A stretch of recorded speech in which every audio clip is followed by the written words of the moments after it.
അതുകൊണ്ട് ശിക്ഷിച്ചില്ല, ഭാവിച്ചില്ല, അടുത്ത് കഴിവില്ല, ആസനം തടഞ്ഞു പോയി. തെറ്റി ഒരു ദിവസം തൽകാൽ ചെയ്യാനുടനെ പണ്ടത്തെ തൂമത്തായി, മനസ്സൂമത്തായി, കസേരത്തൂമത്തായി, പണ്ടത്തെ തൂമത്തായി, മനപ്പറിച്ചൂമത്തായി, കസേരത്തൂമത്തായി.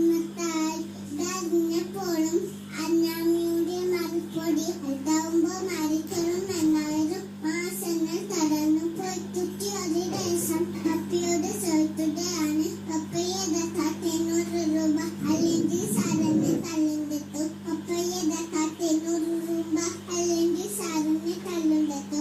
എന്തിനാണ് 300 രൂപ? എന്നാണെന്ത് ഒരു കാട്ടുകാരൻ വരുന്നുണ്ടല്ലോ, അയാൾക്ക് കടത്താനാണ് 100 രൂപ. ഇതാ 100 രൂപ. ആ പൈസ കൊണ്ട് എന്ത് ചെയ്തെന്നോ? ആലിത്താന്റെ കടയിൽ നിന്ന് മിഠായി വാങ്ങിച്ചു നിന്ന് കള്ളൻ. ആലിത്താന്റെ കടയിൽ നിന്ന് മിഠായി വാങ്ങിച്ചു നിന്ന് കള്ളൻ. കള്ളൻ പറഞ്ഞാണ് പൈസ വാങ്ങിയതെന്ന് വീട്ടിൽ ആരും അറിഞ്ഞില്ല.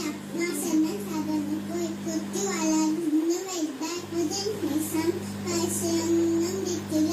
ഉത്തുരി ബോംബൈ അയാളാതെ വയലിൽ ഒരാട്ടിൻ കുട്ടിയെ കെട്ടിയിരിക്കുന്നത് കണ്ടു. അതിന്റെ കഴുത്തിൽ കിണി എന്നുള്ള മണി ഉണ്ടായിരുന്നു.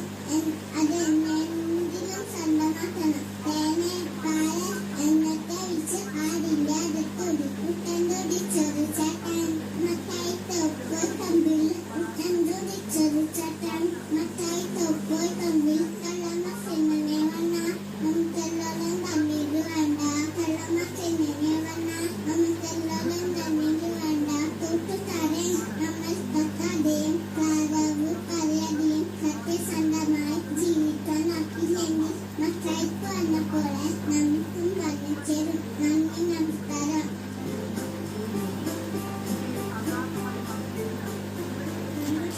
അപ്പോൾ ഈ കൊടോളിപ്പുഴ മണ്ണപ്പാടിയിലെ കുട്ടികളും അതുപോലെ രക്ഷിതാക്കളും എല്ലാവരും ഒരേ സ്വരത്തിൽ ഇഷ്ടപ്പെട്ട അധ്യാപിക എന്ന് പറഞ്ഞ നമ്മുടെ ഹർഷത്ത് ടീച്ചറുടെ ഇരിക്കുകയാണ് നമ്മുടെ മുന്നിൽ.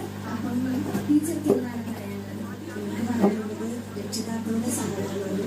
അപ്പോൾ കഴിഞ്ഞ പ്രാവശ്യം നമ്മൾ ഇതുപോലെ